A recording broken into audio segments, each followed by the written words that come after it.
All right, welcome to WUSB Stony Brook 90.1 FM. I'm Scotty O, host of With the Beatles, and today I'm being joined by author Laurie Kaye. Laurie, welcome to With the Beatles. Thank you. I'm so happy to be here with you, Scott. I'm so glad you're here too. Thank you. Yes. So tell me first, how did you get into the Beatles before we talk about the book and stuff like that?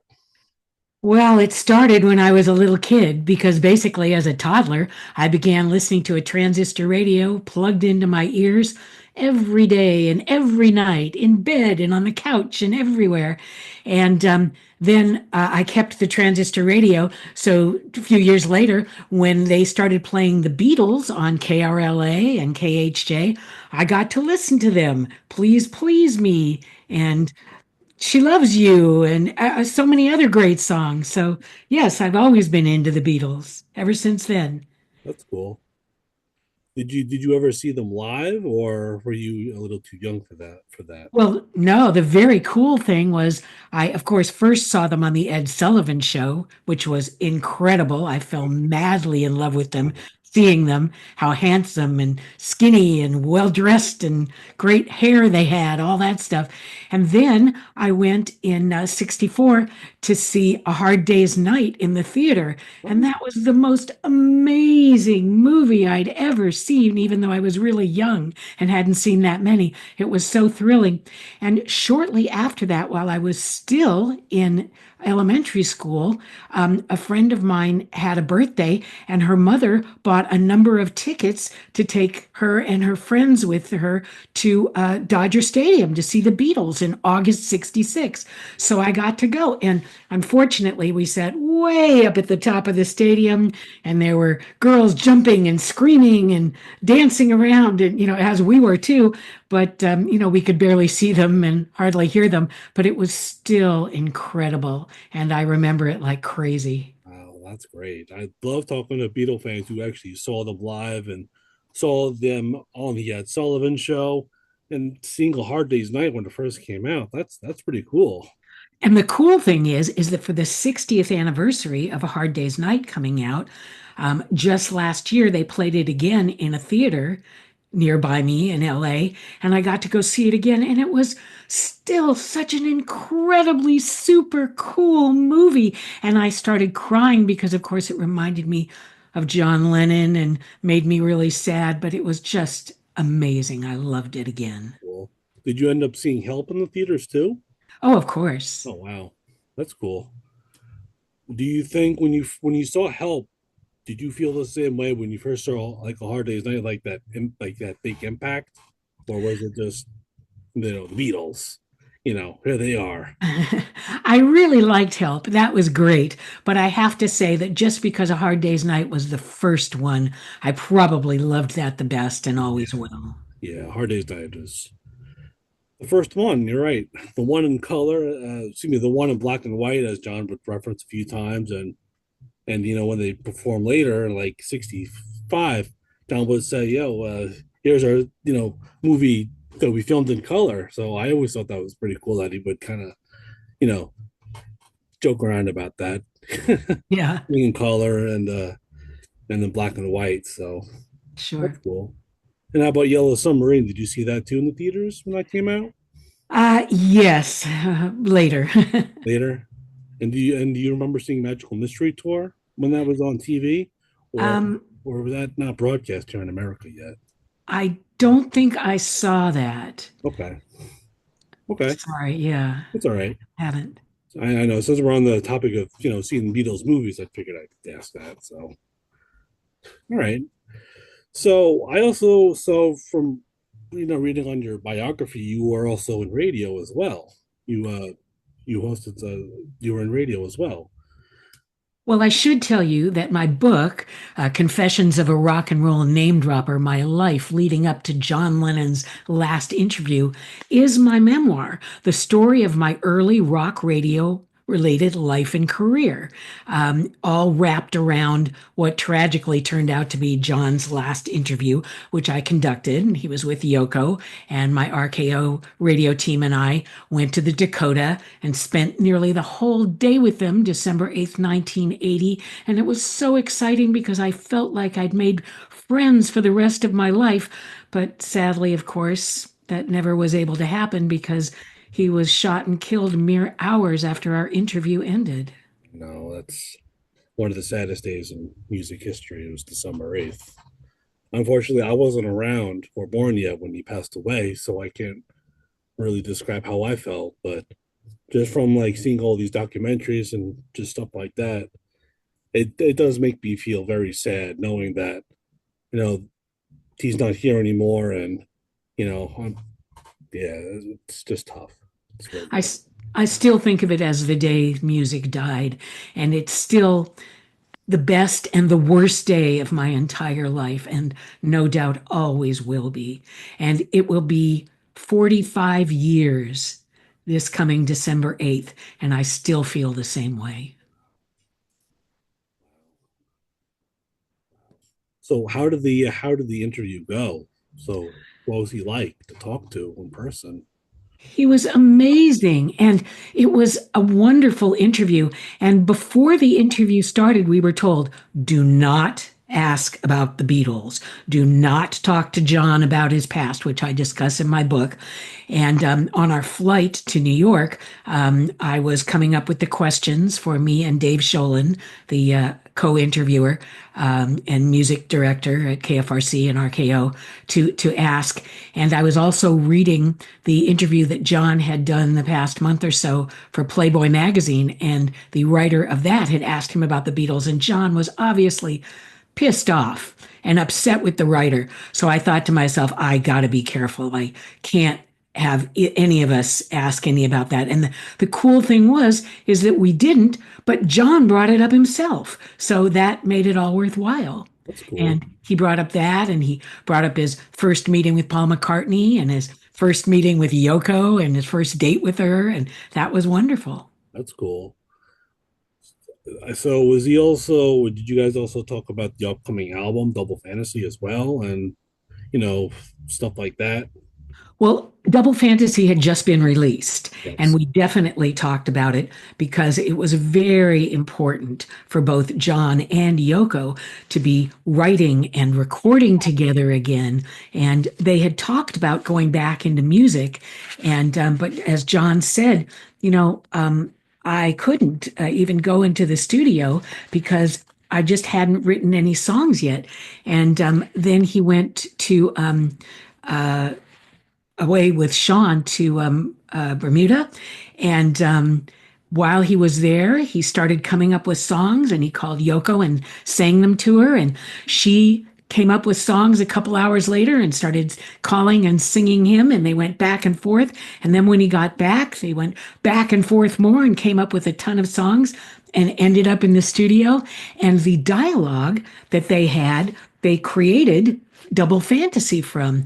And as Yoko and John both told us, that's what they wanted other couples at the time to do, have better dialogues to improve their relationship. So it was really cool. It was a very, very loving album. Yeah. Yeah, Double Fantasy is it's a great album. I love, him going back to his roots, but just like starting over.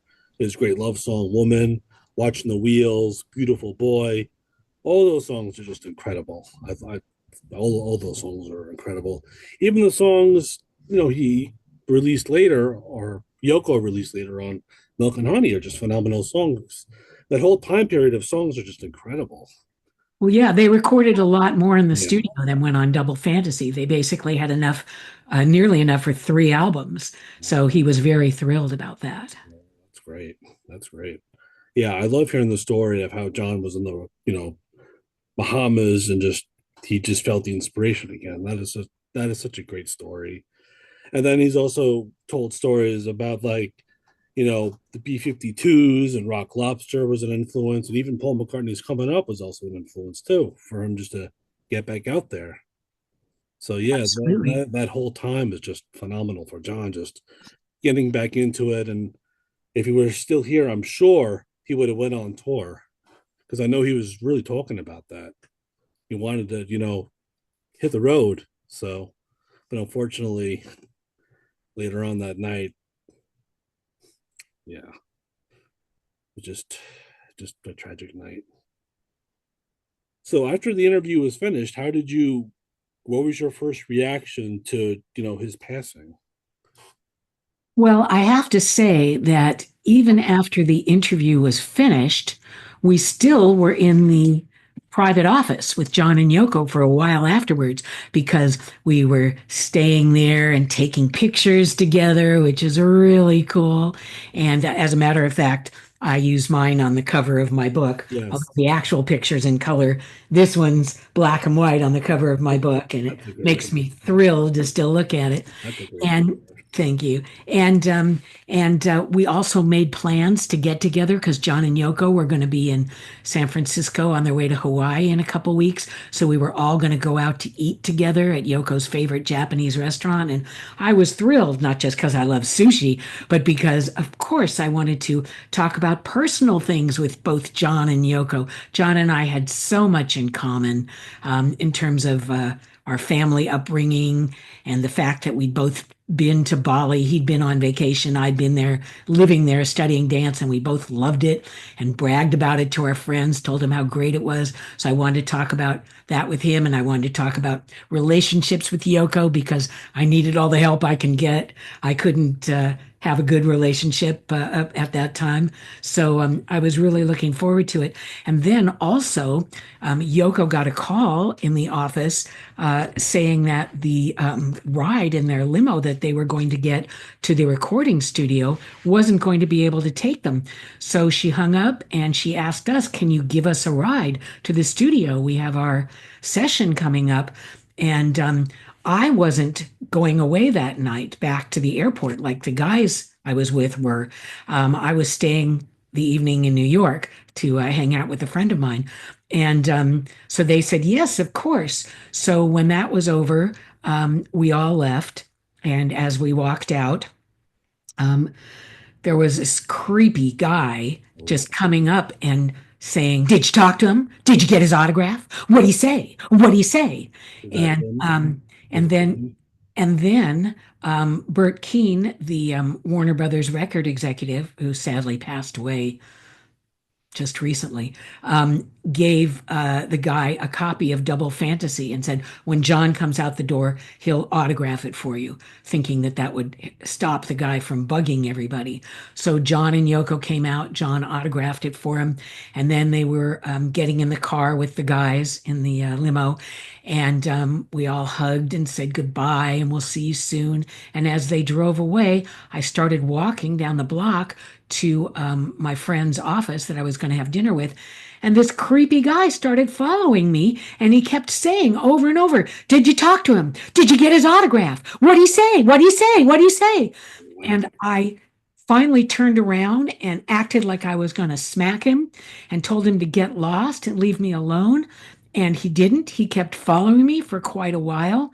And I thought, God, should I go back and tell the Dakota Security Department that there's this really creepy guy they need to get rid of or call the police to get rid of? But I didn't because I thought if I turned around, then he would follow me even more. And I just wanted to get away from him. So again, I acted like I was going to smack him and I swore at him. And he finally turned around and walked away, thank God. And then I kept walking to my friend's office and told him about my wonderful day with John and Yoko. And we went out to dinner. And afterwards, we went back to his apartment. And as he opened the door, he said, "When I open the door, you're going to hear the radio because I leave it on in case somebody tries to break in. They'll think I'm here and they'll go away." So he opened the door and I heard music for about 2 seconds. And all of a sudden, a reporter came on and said, "John Lennon has been shot and he's in the hospital, Roosevelt Hospital." And I screamed and I ran out into the middle of the street, grabbed a cab, and took it to Roosevelt Hospital, got out and looked through the big glass door, and there was Yoko crying hysterically, hanging on to who was obviously a friend of hers, David Geffen of Geffen Records, who came out with Double Fantasy. And I wanted to go in and hug Yoko and say how sorry I was, but I realized looking at her, no, John didn't just get shot. John must be dead. Otherwise, she wouldn't be so upset. And if I go in there, I will tragically remind her why she was here today with John, why this happened. So I didn't. So instead, I went right next door to the hospital to the phone booth and called the RKO radio network and told them what was going on. And they said, "Oh, come down here immediately to our office." And I did and spent the entire night up doing interviews with print reporters and radio reporters and TV reporters, telling them about the last interview. And finally, I got to turn on the TV there, as night went by, and a reporter came on and admitted that John had been shot and killed. And he said that the guy who did it had confessed, and he'd been, you know, taken away by the cops, and they showed him on camera. And I went, because of course it was the guy who'd followed me and was bugging us. And I felt guilty every minute since, Oh, 45 years almost of horrible guilt, because had I gone to the security department, maybe this never would have happened. Maybe the cops would have gotten rid of him, or maybe they would have looked at him and seen that he was carrying a gun in the pocket of the coat he was wearing, which I didn't. that's a scary night. I'm sorry you went through that with what's his name. I don't say his name Oh, ever. oh, I what? don't give him the Oh, publicity. oh, yeah. That's why I'm not saying his name. He doesn't Thank deserve it. you. He doesn't deserve it No, for what he did, and I sure hope he never gets out of jail. Like, I was hoping that he'd be killed right away, but he's been in jail ever since and trying to get out every year, but fortunately he never has. And like you said, hopefully never, ever will. yeah, yeah. Let's hope. Yeah, yeah. Wow, what a night that was. What a night. A night that you will remember forever. Absolutely. Staying up all night at RKO Radio. And then the next morning, I was called through them to go be on the Today Show, which was also really tragic for me. And I was so sad. And, I hadn't slept at all. So I felt really bad too. And then after that, and people can see that. People can see me on the Today Show still if they go to the website for my book, which is Confessions of a Rock and Roll Name Dropper.com. And there's a link to it. And anyway, after the Today Show ended and I was off of it, I flew back to San Francisco and immediately started writing the John Lennon special, which we hadn't planned to write and air until February, Valentine's Day, because Double Fantasy was a lover's album. But no, now the special needed to air as soon as possible. So I wrote it right away. I listened to the interview, cried during the whole thing, dedicated the show to Yoko Ono, of course, and titled the show John Lennon, the Man, the Memory. And it was 3 hours long and included a lot of our interview. And it aired 6 days later on Sunday, and after he was killed. And it became very popular, but it still makes me cry when I listen to it. I understand. When you were just telling me about that whole night, I was actually tearing up a little bit. Me Just, too. yeah, just, well, what a hard night. Wow. Wow. When you interviewed him, did you actually record the interview, or was it just like you were just taking notes? Was this?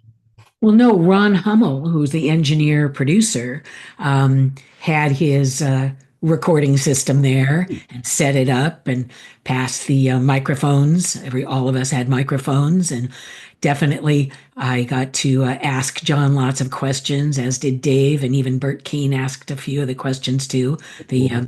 record company executive. And the cool thing is that John Lennon was sitting right next to me on the love Oh, seat. And so I got to sit next to him. I got to look at him. And every time I asked a question, he would say, "Yes, love, exactly. That's it." He was so complimentary, so validating. And when I would come up with a great comment or a question, and he would pull his glasses down his nose, look at me over them, and smile. And oh, I just felt so wonderful. It was Wow. like sitting right next to my idol. Wow. When you first met him, were you just like instant were you kind of like feeling like that fangirl inside, or like you wanted to scream and or were you just like I got to keep it professional here when you first Well, met him? I just wanted to be really close to him. Okay. And when we started the interview, actually, what happened was we started with Yoko first Right. because John and Yoko were upstairs doing the photo session. And Yoko came down first because John was doing some solo photos afterwards. And I talked to Yoko right away and showed her the book that I brought. I had brought with me my copy of her famous book, Grapefruit, which Oh, she was so excited to see. She said, John and I haven't seen this edition in years, and I wow. can't wait to autograph it for you. That's And great. John was really excited to autograph it for me too, because he'd written the introduction. Very So he nice. came down, they both did. But then also I showed Yoko the present that I brought for Sean, which was a wind up, incredible metal fire breathing dragon. Ooh. And Yoko was so excited. She said, oh my God, when John comes down, he's going to play with this. He's not going to want to give it to Sean. He's going to want to keep it for us. So we might not give it That's to him. funny. And I laughed and I thought, oh, well, we'll see what happens. And sure enough, after the interview, John did wind it up and play with it. That was the first thing he said is Sean would love it, but I don't know if we're going to give it to him. But anyway, so then after we were talking to Yoko for a while, about 20 minutes to a half hour, all of a sudden the door to the private office started to open. And through the crack in the door, we saw a nose sticking in and glasses. And of course, I realized it was John. And I pushed my microphone away and lowered my voice and said, can't you see we're in the middle of an interview? And he started laughing and came down and sat right next to me on the love seat. And that's when I thought, oh my God, this isn't just me and my idol, a professional musician. It's my friend. We're going to be laughing with each other. We're going to have a great time. And we did. The whole interview was great. That's great. What kind of questions did you ask him? Well, we all asked a number of questions, especially Bert from the record company asked about raising Sean because he had a son the exact same age. So Oh, he was really curious about John's techniques and everything. And John liked talking about that. But then after quite a while, I thought to myself, it's time to move on. And I said, John, I want to ask you about getting the urge to make music again. That's what I emphasized. And John burst in with his super loud, funny, and affectionate reply, saying, oh, it came over me all of a sudden, my love. I didn't know what came over me. And we all started laughing, and I reacted confidently to his endearing response. And I said, I know, it's like you were possessed, wasn't it? And he said, I was possessed by the rock and roll devil, you know. And then we laughed and laughed again. And he said, was that your question? And he asked that politely, and we were still laughing. And he said, did I interrupt you? And I said, oh, no, you got it. You gave me the right answer. And he started answering more about double fantasy. And then he said, just so you know, just suddenly I felt like, if you'll pardon the expression, I had a diarrhea of creativity. And that's made me laugh ever since, thinking of John Lennon and his diarrhea of creativity. wow. That's amazing. That is really cool. How were now? When you, I know when you told me the you were told not to ask any Beatles questions. How did the whole Beatles thing kind of get in there? Well, it just sort of happened with John talking about Yoko and how wonderful it was to record and perform and everything with her. And then he just automatically brought up how he met up with Paul and how that led to, of course, putting the Beatles together. Because even though he asked Paul to join his group at the time, Yeah. what Yeah. happened was Paul eventually brought George to him, and George eventually brought Ringo, and Yeah. they eventually became the Beatles. So that was really cool. And John didn't talk a lot about it, but he did, mention that that's what made him think of himself as a great talent scout. He'd found both Paul McCartney and Yoko Ono and worked with them both. Yeah, that's great. Wow. Wow. Man, I wish I could interview John now. I wish I could again too, believe me. Yeah. Wow. John Lennon. That sounds like a fun night. When you were interviewing, hanging out in the Dakota. Well, sounds like a lot of fun. I'm glad you were able to have the great opportunity to interview John Lennon, and unfortunately his last. But now you can look back on it like I was his last interviewer, and that's like, to me, I think that's a good accomplishment, but sad at the same time. Well, it was amazing to be able to interview John because not only that, but I immediately after doing the interview thought, oh, I'm going to write a book about this and my other Beatles interviews someday and, make it into a memoir about rock radio and everything. And I was thinking about that. And when John autographed my copy of Yoko Ono's Grapefruit, actually, they both did. And I can show it to you. And I put Hmm. this copy of Very cool. my Really autographs cool. from them in my book too, so everybody can feel like they have an autograph from John and Yoko.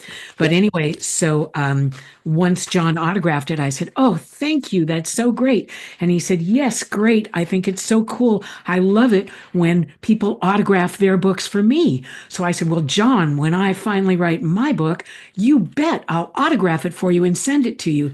And he looked at me and smiled and said, "Great, I can't wait." And I thought, great, that's amazing. So ever since, of course, he was shot and killed, I've thought someday I am going to write my book, but first I have to get past the guilt and I have to start feeling so crappy. Yeah. And it took me just over 40 years to get to that point. Wow. And finally I was able to. And basically because John told me that it would be great for me to write my book. So I wish I could send it to him. Did you send Yoko a copy? Did she autograph it for you? I gave a copy Oh, to Yoko actually via Sean, who okay. I hadn't met Sean Lennon at all because he wasn't at the interview. He was off with his nanny. And I'd always wanted to meet him afterwards to ask him if he'd gotten the toy that I brought for him. But I was never able to get a hold of him or get in touch with him until this past year, a year ago, when his movie War Is Over was about to be nominated for an Academy Award. It's a short animated film. And so I went to it, and he was there, and I introduced myself as someone who'd co-conducted his father's last interview. And I said, and not only did I write a book about it that I've autographed for you, that I hope you'll read and also give to your mother, but I've got to ask you, did Yoko ever give you the toy that I brought for you? Because she told me that she and John might end up keeping it because it was so cool. And he said, "What toy was it?" And I said, "The wind up, fire breathing metal dragon." And he said, "Oh my God, yes, she did. That was my favorite toy as a kid, my favorite toy ever." And I was so excited and so thrilled to hear that, that it was wonderful meeting up with Sean. And I got to take a picture with him too. So Great. that was really cool. That's great. Wow. That's great. Thank you. So before we wrap things up, I also wanted to ask you, uh, you briefly mentioned you had also interviewed Paul and George as well. How Absolutely. were those how did those go? Well, the first interview was with George Harrison, and that was at the tail end of 78. Excuse me, the tail end of 78 when I was writing a special for RKO Radio called The Top 100 of the 70s, which he was going to have a song on. And then I was also adding more to the long Beatles special that I'd written and co-produced for RKO called RKO Presents the Beatles. It was being syndicated and was about to play internationally instead of just all over the country. So we expanded it to 17 hours and changed the title to the one I'd originally come up with, which was The Beatles from Liverpool to Legend, and got to add the new George interviews to it. That was my solo interview with him. And then after that, I got to go to London with Dave Sholin and Ron Hummel and interview Paul and Linda McCartney and their latest lineup of Wings, including the late, great Denny Lane. And that was an incredible interview. And I, of course, wrote the RKO radio special for Paul that aired after that, which was Paul McCartney, Words and Music. And that was very popular too. And then about 6, 7 months after that, that was June in '79, I interviewed George Martin, the Beatles producer, when his book came out, All You Need Is Ears, which was his biography. And he was really, really complimentary because he'd heard the Beatles from Liverpool to Legend in England and said it was the greatest Beatles show he'd ever heard. And he was just thrilled. And I loved his book too. He autographed it for me just amazingly. And then just a few months after that, Double Fantasy was about to be released, and we found out that our RKO radio team was going to be the only radio network to interview John and Yoko for Double Fantasy. Wow, So that was super thrilling to find out it was going to happen. that's great. And no interview with Ringo yet. No, I never interviewed Ringo. And the thing is, he doesn't even live that far from me. He lives in Beverly Hills here.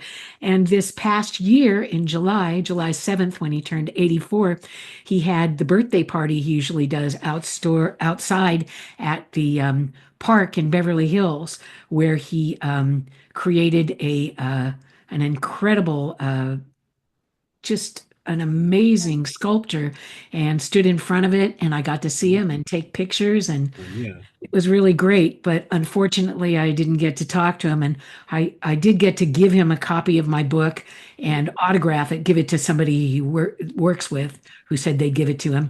So hopefully someday I will get to talk to him and hopefully interview him too. Yeah. Well, he's got the new album out, so that would be a good opportunity to try to get in contact with him. Yes, I Yeah. hope that will happen. Yeah.